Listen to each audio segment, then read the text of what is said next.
Yo, I'm Claysthetics, and today we've got the most meta tier list for Gundam Evolution to rank all 17 Gundams by their skills with the same format that we used on New World and Lost Ark to keep you all ahead of the curve. And I know ranking things based on power level is cringe, and it's a good thing I'm willing to smash that button for all of us.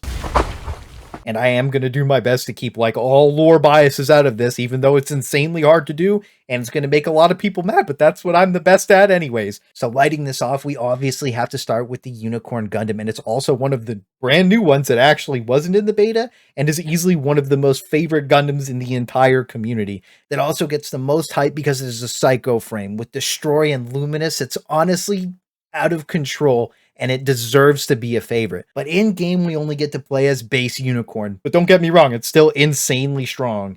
And maybe in the future, we might get Destroy and Luminous as separate playable frames or skins, or maybe even like a toggle to switch in between which one we want to bring into the game. I'm not too sure, but you already know I'm going to be combing the game files like I was on New World and Lost Ark, just to see what kind of spicy boys we've got hidden in there. And I'm going to be updating all that and dropping all those leaks in the Discord in the description. And I'm going to be updating this tier list every time there's a new buff, nerf, or frame patch. So make sure you sub, because you already know you're going to be back here when we're all cooming over the release of Death Scythe in all its magnificence, and we have all the leaks early. But I'm going to chill and focus on Unicorn, and for its abilities, we start with the Beam Gatling Gun, just super iconic, really powerful weapon across the board. You can see it just melting. And for its ultimate, we got the Beam Magna Gun. Now, honestly, I was a little disappointed that it wasn't like Destroy or Luminous Forms or whatever, but like, it is what it is. We're not here to complain. We're here to rank in. That Beam Magna Gun is piercing, does tons of damage. So just an insanely good ultimate. And its first active skill is a mid cooldown armor regen, which is insanely powerful. Buffs in this game are just crazy. Anything that gives you extra HP is out of control. And again, we get another iconic ability with Shield Funnel. Absolutely crazy with the knockback. You're actually going to be able to peel yourself, which is going to be mandatory basically because there's going to be so many people hinting at you. And finally, its last ability, Psycho Frame Resonance, lets you heal nearby allies.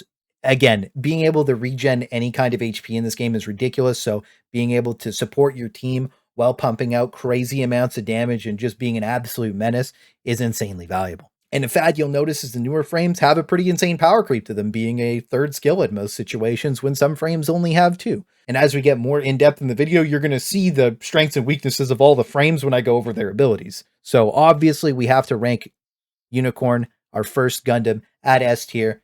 It's insanely broken. You're going to be able to hard carry lobbies. Your kit is absolutely crazy. Being able to peel for yourself while being able to pump crazy damage is just out of control. So I think that you're going to be able to carry even bad teams on Unicorn Gundam. And this is going to be one of those meta hard carry picks that you see a lot. And our second frame is kind of in the same boat. It's a brand new boy ready for launch, and it's the Zaku 2 melee form. Well, kind of melee. It's actually like mid to short range, and everybody honestly geeks over Zaku frames. Big shoulders, helmet.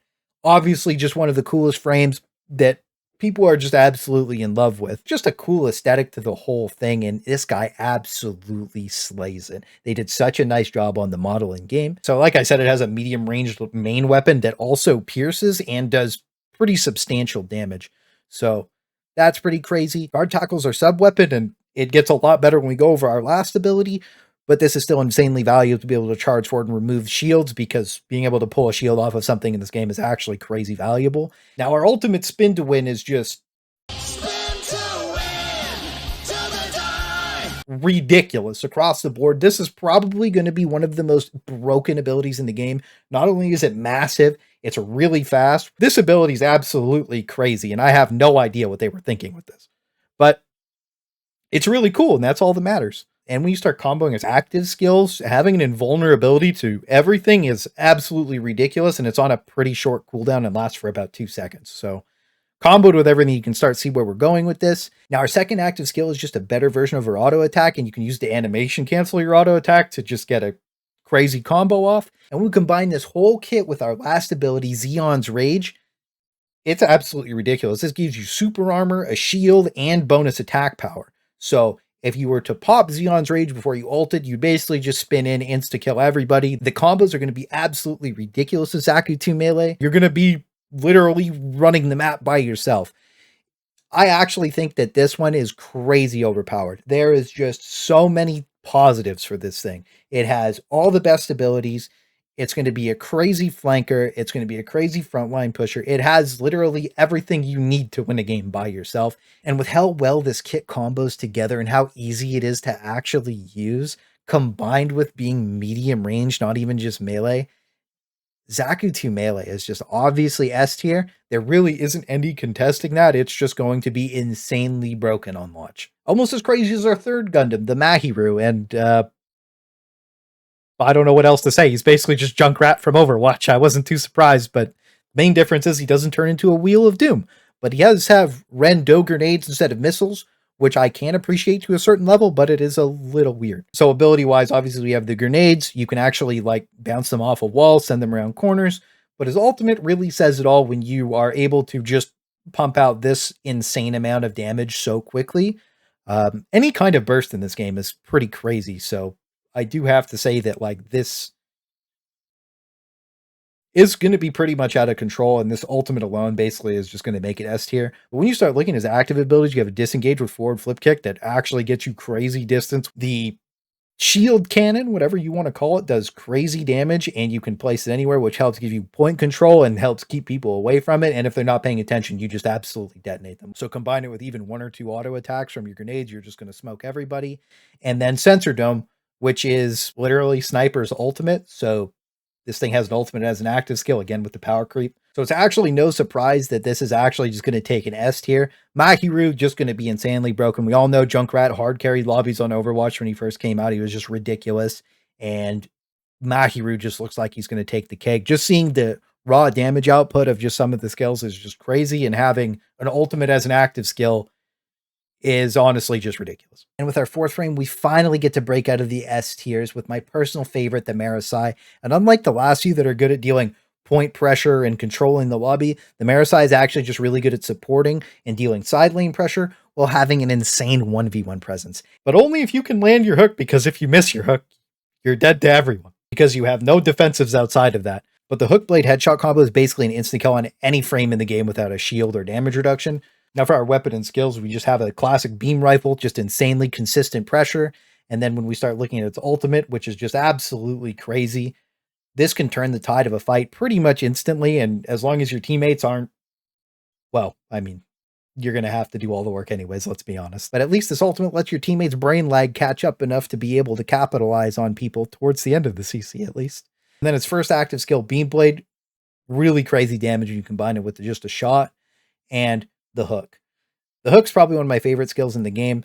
Like, you saw the damage on it. You get the hook, the melee, and then the shot. You basically just insta-kill everybody. Now, I personally love the Marasai. It's probably one of my favorite frames in the game, and I think in a good player's hands, it's probably A tier. But because, again, like, it doesn't even have a third ability and is very obviously weaker than the 3 that we just talked about, I'm going to have to drop it into B tier because I think your average player is going to play it at about a B tier. During the beta, I saw a lot of people just, like, trying to play mid pressure with it, and that's just not what it does. You get absolutely smoked because your health pool is pretty average as well. So it's just something you have to play a little more careful and is going to be a niche pick. And I know a lot of people might disagree because the ultimate is actually insanely good, but if your team is getting steamrolled, you're never going to be able to capitalize on that ult. But a frame that is insanely good at capitalizing on situations and making things happen is our fifth, Gundam Exia. And it's always fun to have a cannon pilot for some true RP value. And all the Setsuna Sims get some real love in this one, especially when you get to use Trans Am. But honestly, where Zaku 2 Melee came in strong, Exia fell kind of short in the survivability department, and as melee, survivability is one of the most important things that you can have. So just to run down the abilities again, we have a mid-range beam dagger, just insanely cool and fun to use actually. And our sub-weapon is that Charge Up Rush, which is insanely strong, especially when you start comboing with your ultimate Trans Am, which is just so cool, honestly. Like, being able to use Trans Am in game is something that I know that a ton of people were excited for, and I was just absolutely going crazy about. So it's insanely good and very fun, and it also makes all of your other abilities just better. And when we get to our first active skill, Quick Step is just a dash. You need the movement. You're basically just an assassin. And our second active skill is just the knockback slash, that if they're stunned already, they get stunned again, which is just insanely good, but it combos really well with the rest of your kit, which allows you to basically solo people out no problem. And your third skill is only active in Trans Am mode, where you just have that extra beam saber, so you can actually combo people 100 to 0 with Exia insanely easily. And considering how all these skills and all the abilities flow so well together, Exia is insanely powerful, but it does really fall short in that survivability tier, and it does get picked off pretty easily if you have people paying attention to or focusing it. So I can't give it an S rank because it's not quite as insane as Zaku 2 Melee, but obviously Trans Am is insane, and it's just insanely cool to use. So you already know Gundam Exia is going to come in at A tier. And again, when you're playing it, just remember you have insane movement, your flanking capabilities out of control, and when you learn how to combo all your abilities together, you're going to tear everybody apart. Kind of like our 6th Gundam, this weird little guy, GM. I initially thought he was a meme, but he's a real Gundam, and he's actually not bad at pushing points and just being really, really, really annoying. And as for his kit, Beam Spray Gun's just insanely good because you can actually use it while you're holding your shield up, and your ultimate is basically just area defense. So you can drop your homing mines and just kind of chill out and put them in a flank. If you know somebody's flanking like crazy, you're constantly taking your team apart, then this just becomes insanely valuable. And our first active skill is just Shield Bash. That little knock can really help peel melee off of you. Now for our second active skill, and possibly one of the strongest active skills in the entire game at point control, is the Incendiary Bomb. And it just absolutely destroys everybody. I guess it's not called Incendiary, it's called Detonator Bomb, but like this thing is absolutely ridiculous. And like I said before about healing your teammates, it's third active skill, which is a repair grenade, is actually insanely good. And it really helps you control points. It helps you push. I do honestly think GM has a ton of potential. He's an insanely good off tank, and he has some of the best point control in the entire game. Being able to cut flanks off is so insanely valuable, especially if you played the beta. You know how crazy fast things can happen. But his biggest drawback is that low HP pool outside of the shield, and it's pretty easy to strip shields in this game.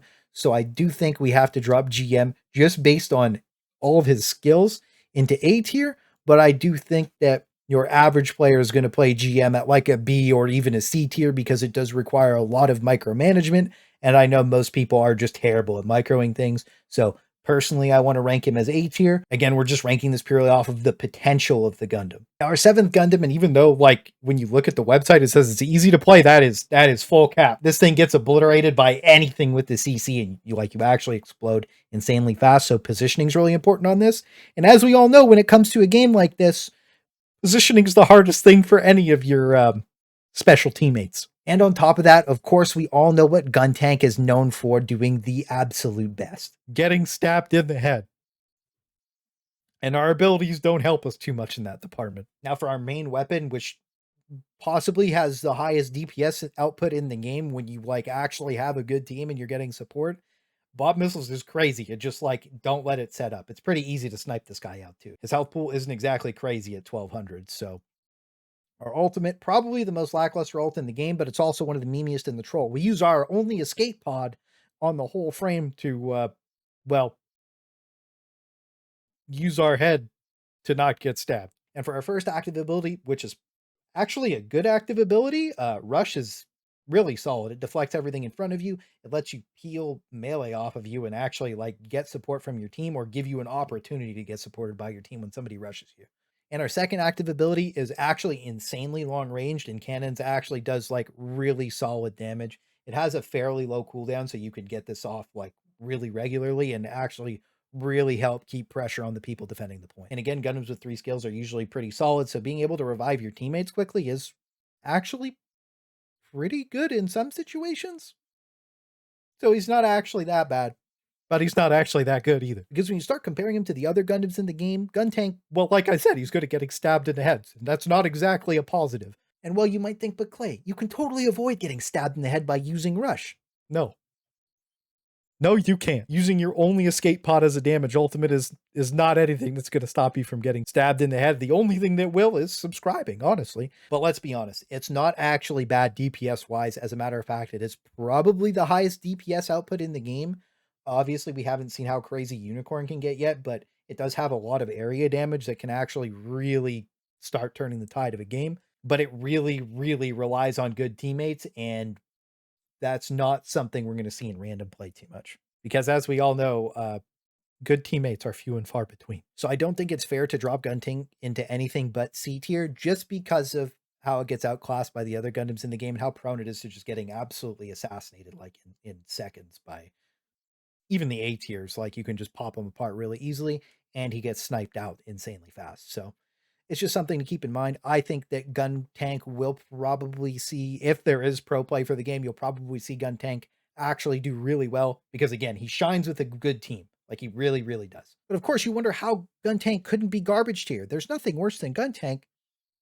But there is. And our 8th Gundam, Turn A Gundam, even with a canon pilot with lore, and even though he's a big Giga Chad with the W for the lore nerds, it really is unfortunate what they did to Turn A Gundam. It took 2 nerfs since initial alpha, and when we look at our gun beam rifle, this is probably the only thing it has going for it, well, aside from the ult, but beam rifle being piercing and the charge up is actually really good.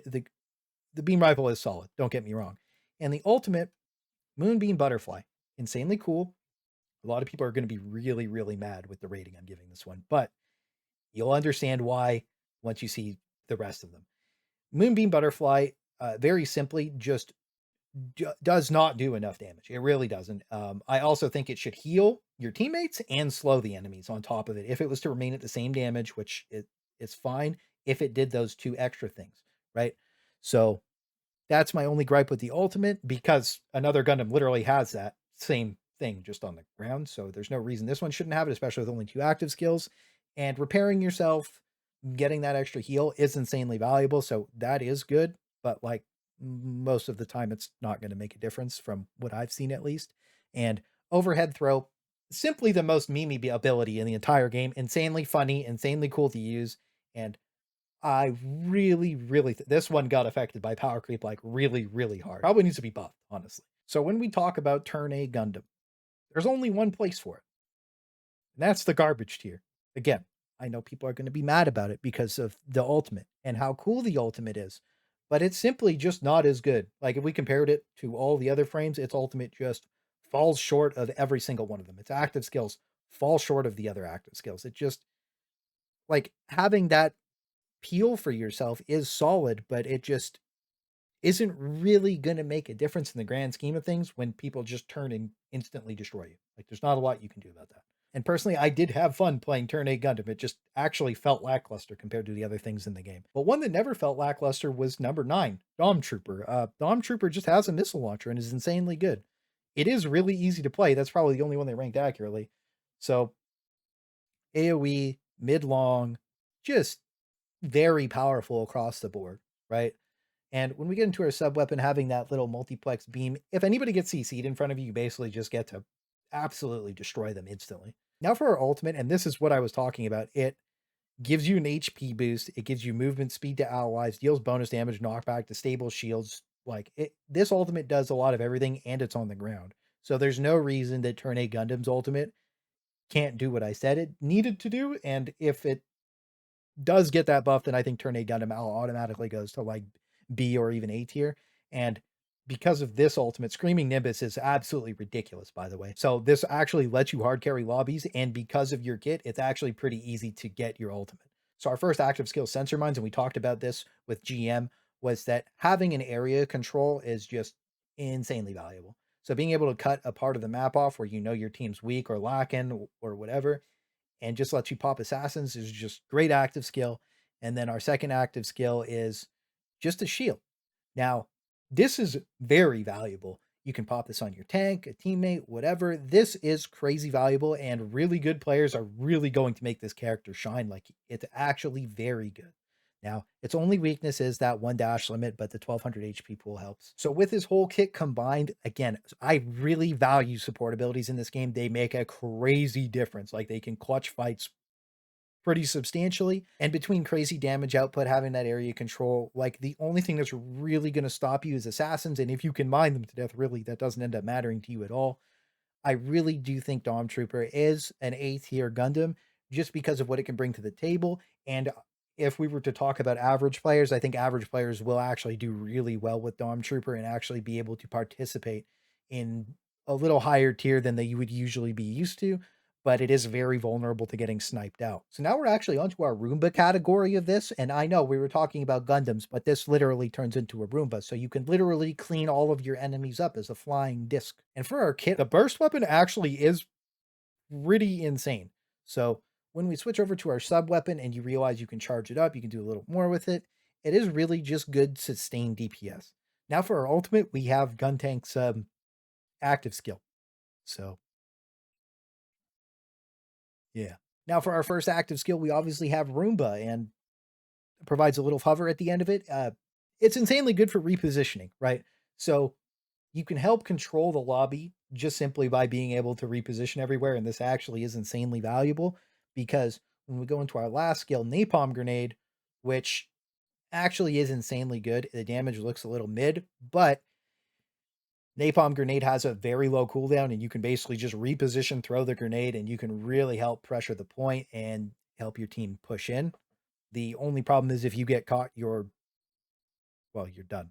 Literally, you just get instantly killed. So while the Roomba has really good mobility, pretty good point control, it absolutely gets decimated by any kind of CC, and you're just going to instantly pop. Very vulnerable to getting sniped, and genuinely, when we look at all the other stuff, it just isn't as good as it. So we're going to pop it into C tier just because it doesn't have any personal defensives. I know a lot of people really, really love playing it, but I personally don't even think it's that good to begin with. And I think that average to bad players are going to be absolutely inting on this in the majority of lobbies that they're in. But now for our most controversial Gundam in the entire game that is either the best or the worst at the exact same time. And of course, I'm talking about the only sniper in the game.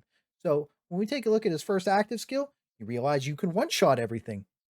But you can equate this to basically every Widow main you've ever seen in Overwatch. Goes in, instantly dies. And as for our ultimate, as we talked about earlier, Mahiroo has this as an active skill. So yeah, jump booster, insanely cracked. Very good active skill and can make some pretty weird situations happen for the other team that they're not exactly used to. And making people uncomfortable is one of the best ways to win a game. Now for our second skill, we do have that Vulcan pod. It does have pretty good DPS. And again, we have a recovery skill. You know, I love them. You know, I think they're really good. And reviving an ally from range is like crazy valuable. It can actually come in insanely clutch.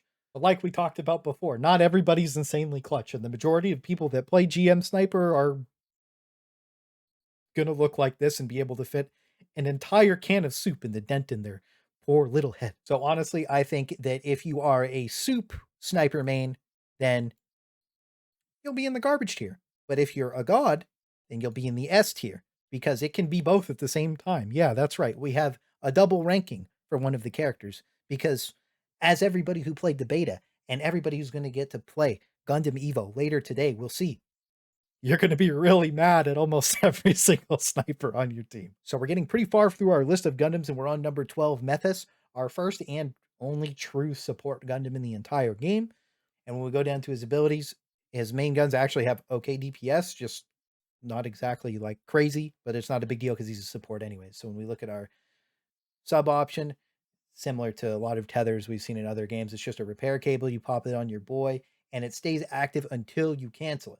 During the beta, not having a Methus on your team was actually a huge L. Like, it actually is insanely good, especially when we start looking at the ultimate. This is crazy. Like, if you put this on a Barbatos as he ults, like he's literally just one shot slashing everybody. Like, he's going in, he's just absolutely insane. Any Gundam you pop the energy cable on is really good. Now, again, we have the Roomba skill for our active skill, and it lets you reposition really quickly. So it lets you make those plays. This on the Roomba isn't that good, but because this is a support, you have that ultimate, you have the heal, you have all these things going for you. You can get in with your assassin and you can really make them pop off and tear apart their backline. And this is way more valuable than a lot of people ever would think it is. Now, our second active skill is Twin Shot. It goes a really long way when you start flanking with your assassins. You just start letting them instant pop people in one shot. Crazy valuable. And then Gun Turret. Like I said before, being able to toss this down on the point and just let it pop off, even though it's not necessarily by itself amazing, it's something else that people have to deal with, and it can just be insanely annoying.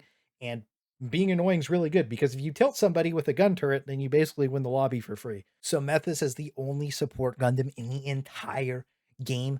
Really lets you pop off. It really helps your teammates pop off. It's an enabler. And if we know anything about enablers, they make games insanely easy with really good players, and it helps bring average players up. So I do have to drop Methus into S tier because he's insanely valuable to have on your team.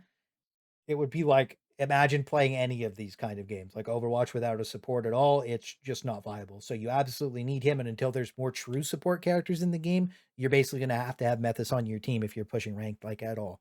So you're going to see a lot of Methus mains, and you're going to see a lot of them do really good, and you're going to see a lot of them well, they're going to be like Captain Soup. You're just not going to enjoy them, but they're going to be there buffing you at least. Now for number 13, we have our only true tank in the game, Sazabi, with a cannon pilot with Char. You already know it's hype because of the lore. It's hype because it's just honestly insanely good, and it just has the biggest health pool in the game. So it has a ton of extra love to give, especially when we start looking at our abilities. Beam rifle is just a shotgun, and it's just insanely valuable, and you can shoot it while you're shielded. So you literally just get to walk into the points. Obviously, you're going to see a lot of people int on him, but it's pretty hard to int on him because of his whole kit. And when we look at our ultimate, we have funnels. We know funnels are cheesy. We know nobody likes them in the anime. Well, everybody loves them, but they're really cringe. And they're just as cringe in the animes as they are in game. They actually do a ton of work. Crazy good ultimate. It's really good at just helping to really pressure points and just get people out of areas you don't want them to be in. And it really helps when you start comboing your skills. So for our first active skill, we actually have a dash that lets you charge directly to your tomahawk, which is just crazy valuable. The movement on this guy is crazy. So when you combo all that together with having an insane health pool and a shield that you can shoot from behind with funnels, damage is actually crazy high on this guy. And again, you're going to need it to be pushing points on this game. It is what it is. It's basically the only tank, and GM's the support tank. So when you look at the second skill, Beam Tomahawk actually stuns. So you throw a stun, you charge to the guy, and then you one tap him with the shotgun. And really, there's nothing they can do about it. And again, our active skill 3, we have Sniper's ultimate, basically. They have to be in vision when you use it, but I mean, it still really helps your team track through walls, let you see what's going on. Giving wall hacks to your teammates in any kind of game is absolutely ridiculous. So because Sazabi's our only true tank in the game, like big beefy tank, big health pool, big shield, crazy push skills, and it just has one focus and objective, and that's just to push a point, get on it, control an area, and it's insanely good at that. And it's really good at peeling for your team. It's just really good. Like it provides everything that you would want out of a frontline tank and then more. So we have to drop him into S tier. Once we start getting more tanks and more supports, we obviously will be switching some of these around depending on how good they are. But as they are the only, like, let's say, like the support and the only tank, like they obviously have to be S tier because they're the only ones that can bring that to the table. And not having that on the table really weakens your team. Now, this one's pretty self explanatory. Barbatos is just ridiculous. It got nerfed twice in the beta and still slapped everybody. It's ridiculously good. Now, obviously, you see a lot of noobs just int on him because they're like, oh, cool, I'm going to play Barbatos. I love the anime. Let's go. Yeah, bro, that it is what it is. He's a fan favorite. Everybody, it's like Unicorn. You're going to see people running straight in with Unicorn screaming, destroy, and they're going to instantly die. It is what it is. Barbatos is the same thing. They just run in screaming Orga and instantly die. I don't know how many times that actually happened to me on the beta, but every time it did, it was absolutely hilarious. Now, because it got nerfed twice in the beta and was still ridiculously strong when we take a look at its kit, sweep, nobody really swings sweep. Everybody swings overhead smash because it just deletes people basically, right? And when you combo that with its stun active skill, you will see why when we go over it.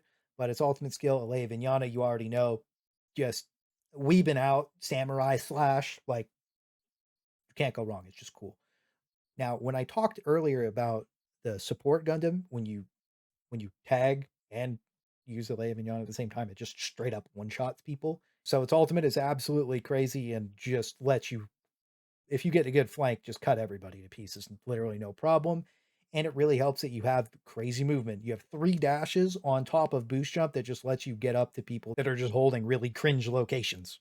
So then when you look at longsword, when you combo that with the active skill, like dash, jump, stun, overhead smash, like you instantly kill everybody in front of you. And because the stun has such a low cooldown, you can basically just spam. So Barbatos, and to no surprise to literally anybody, absolutely S tier. You're like, wow, there's a lot of S tier characters in this game. And it's like, yeah, there's a lot of characters that can be played insanely well. Their kits are absolutely crazy when you compare them to the other ones. And Barbatos is just broken. Like, there's just no doubt about that. It's just a crazy good flanker, crazy good assassin, absolutely hard carries lobbies if the player's good. And Well, I mean, we could also add the dented soup to Barbatos. I think that probably would have been appropriate too. But I think that even if you're like kind of bad or average at Barbatos, you're not going to do as bad as you would on the sniper. So now we're almost done the list at number 15. And basically, from tons of feedback that I saw on Twitter, Reddit, everything, Zaku 2 Ranged was basically like everybody's favorite Gundam from the beta. Like everybody absolutely loved Zaku 2 Range. They said it played really clean, it was really smooth. And I agree, Zaku 2 Ranged is really good. He can actually hard carry the majority of lobbies you end up in. Just a powerhouse across the board, honestly. But low HP pool is something that it suffers from, but 3 dashes really, really help. So Zaku 2 machine gun, crazy high DPS. And its ultimate actually generates insanely quickly. And some of the weaker ultimates do generate insanely quickly, but this is by no means a weak ultimate. Being able to stun anything in your path, you literally jump in, stun, and instant pop at least one person with your machine gun because of your crazy high DPS output. And then on top of that, you can use your smoke discharge, which is just an invulnerability. Being able to use that at a clutch moment is basically going to waste somebody's skill and give you the opportunity to turn the tide on them, especially when you combo with the cracker grenade. Because of the delay on the cracker grenade, you'll notice it's about the duration of the smoke screen. So you can throw your grenade, pop into your smoke screen, and then just make some crazy things happen. Having that extra little knockback, getting that person off you, making them waste their skills, their movement to be able to get to you. You can really kite the melee on this thing and actually make crazy things happen. Now, I actually do have to say, it is a little disappointing that Zaku 2 Melee got a rage when Zaku range didn't. What I say, melee range? It's confusing, but because of the rage ability that melee has, it puts him in S tier. I do think that Zaku 2 ranged should also have that because it just doesn't make sense that one Zaku has the rage and one doesn't. I know some lore people are going to hit me with the craziness there. I get it, trust me, I know too, but like in game they're the same frame technically, right? So one being melee, one being ranged, losing out on a entire active ability doesn't really make sense. Again, that power creep situation I talked about earlier. So we are going to drop Zaku 2 ranged into A tier simply because its melee counterpart has more potential than it. And it kind of does the same thing, but its melee counterpart has a way better ultimate. Now, ranged is no slouch. Like it can pop people. It's a really good assassin. It does tear it up, but not in the same way as any of the S tier characters, in my opinion. And I think it's a very solid A rank, and it's definitely not weak enough to be B rank. And now you already know RX-78, the OG Gundam. Just aesthetically, like honestly, just pure aesthetics. Like some people think this is ugly, and for them, I have to say you're completely wrong. This is a beautiful Gundam in all of its magnificence. It is beautiful, looks amazing, is really cool. Uh, has health, has a shield. It's like it's just cool. It's just a Gundam like that. That's it. It's just a cool Gundam. But when we go down to its kit, classic beam rifle, actually really cool to just have a beam rifle as the OG Gundam. Now, I am really disappointed that we don't have an energy sword at all, and I think that that would have been very fitting and should be like an active skill 3. Like we should just have a beam sword. Just saying. On top of that, I forgot to say this a second ago, but it's actually piloted by a Muro Ray. So like you're full RP when you play this thing. Like this is it. Like this is max RP value, and I love it. Like that's good stuff. So when you get down to that beam rifle, I really do wish we had the little beam sword, but we ain't gonna talk about it. We're gonna talk about this ridiculously broken ultimate called Super Napalm. And there's a reason that you see all the crazy lines. This thing is ridiculous. Super Napalm hard carries lobbies, and it actually builds up fairly fast. Like it's pretty easy ultimate to get considering how ridiculously strong it is. So Super Napalm, OP, great ultimate. Having Gundam Shield. Now you can't shoot with this Gundam Shield like you can with GM because GM has a small pistol. You have the beam rifle, it doesn't work with it. But being able to just have 1,000 extra HP actually is insanely valuable. And its last ability, just rip shields from range. So this is what I was talking about. Like a lot of people actually do play this because it's just like pure RP value, like tons of fun. Everybody loves the OG Gundam, so he's in a lot of games, kind of like Barbatos is, and Hyper Hammer is ridiculous. So that's why GM didn't actually fare so well. Is shield gets ripped all the time by this literally. So having that knockback, having that disable, it really prevents people from just hard inting on you because it's so unbelievably easy to actually hit. Uh, just really solid and lets you combo really well with beam weapon. So when we pop back to the tier list, if there was a triple S tier or a God tier or an Omega OP tier, which we will have on the next tier list, by the way, we will have a God tier. Based on what the rankings are and what we see, like truly like amazingly skilled players, like your true pros that end up going absolutely sicko mode on the game, that are just like over the top, like a tier above everybody else. And I'm assuming we'll probably see that with a couple of the S tier Gundams. I would put this Gundam there, but realistically, kit wise, we should put him in B tier. His ultimate might be really good, but he's a bit. He's got a shield. He's got a shield, bro. He's got a shield. But I'm gonna put him in S tier because we don't have a God tier, and this is the only one in the entire thing that I will put in the S tier simply because I love it and it's really cool and it is what it is, right? You got to accept that. I get one for me. All the other ones I feel are actually extremely fairly ranked and realistically should be B tier. Should be B tier. But we're going to leave them in S tier because this is my tier list. So now we're finally on our last Gundam, number 17. If you stuck around till here, thank you. You're absolutely beautiful. Don't forget that. So Pale Rider, really a favorite. Like everybody on the beta that played this absolutely loved him. Very smooth, very solid kit, very just across the board a really good Gundam. I really liked Pale Rider, and I think that he's actually really, really solid. A lot of people, I never even saw a complaint about him. His main weapon, insanely strong. The machine gun is just absolutely ridiculous. It's good mid short range, and it just tears people apart, especially when you combine it with Hades. Giving you all that movement speed and just damage is just absolutely crazy. Like you can just absolutely melt people and tear them apart. A good flank with Pale Rider is insanely scary. And its first active skill, EMP grenade, being an AoE slow, is actually pretty valuable because when you toss out a point, it can actually, again, it makes people uncomfortable if they're not used to being slowed, which there isn't actually a ton of slows in the game. So being able to have this is really solid, and it has a really low cooldown. So when we look at our second skill, hand grenade, it actually has really solid damage and is an instant explosion, insanely valuable. And third, we have another throwable. Repair pod is very good, like very, very good. Having, again, a support ability when there's only one support Gundam in the game, like true support, just adds a ton of value to the frame and lets you hard carry lobbies.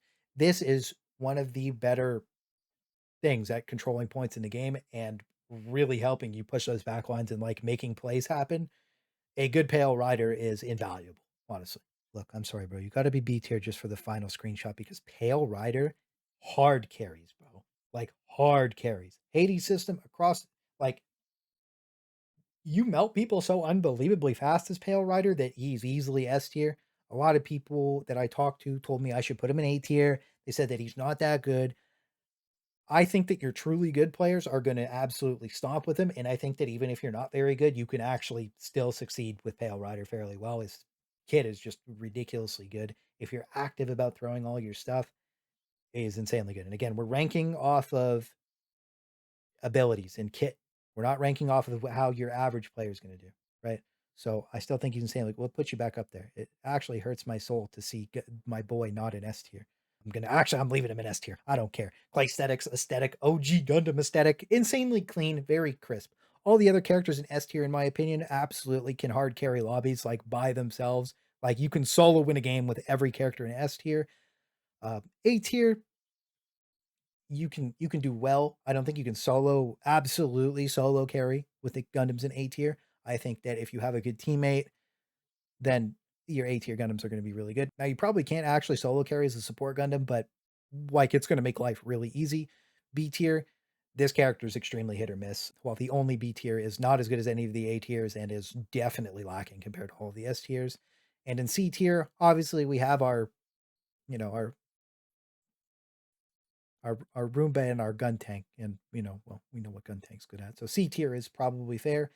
Garbage. I really hated to put Turn A Gundam there, but it is what it is. Turn A Gundam is not very good in his current state, and I think definitely needs a buff to be considered valuable at all. And a lot of people will disagree with me on that, and it's perfectly okay if you do. But that's just my personal opinion about it comparatively to the other Gundams that have so much more to offer, considering the Ultimate is just very average. When I definitely think that Turn A Gundam should be buffing your teammates, especially when other Gundams can do that. And obviously, everybody's favorite can easily be a dumpster fire. So it is what it is. That's my tier list. Now, again, this is just from my personal experience on the beta after playing all of these, except for obviously the 3 brand new Gundam frames that weren't in the game before. I really think I ranked all the Gundams accurately. If you don't think I did, or you think I missed something, definitely let me know in the comments. We can always do an updated video. And I think I'll do an updated video off of how we see all the live changes and all the live buffs and things that will happen. But I think in its current state, I ranked everything extremely fair. And for the future of this game, I really hope we see something like the 64v64 JP Gundam game. I think that would be absolutely hype. And for now, we really just have to hope that they address the power creep. They start adding those third skills to all the different Gundams that only have 2 skills, because it's not fair that some have 3 and some have 2. I think that they could very easily bring a lot of the stuff up. And with the experience we had on the beta where they were buffing and nerfing certain things just in a beta, we can really expect to see some great things coming out of this team on live, because they were so good to us in those betas. You can look forward to a ton more Gundam videos coming up really soon. And I do want to give a shout out to the patrons really quick. Thank you guys again. You guys are absolute legends. And again, I keep all this stuff extremely up to date in the ZERKERGANG community Discord that is in the description again. So make sure you join up. And I plan to do the same thing that we did on Lost Ark to Gundam Evolution, which is min-max everything to the point where everybody else just looks lost.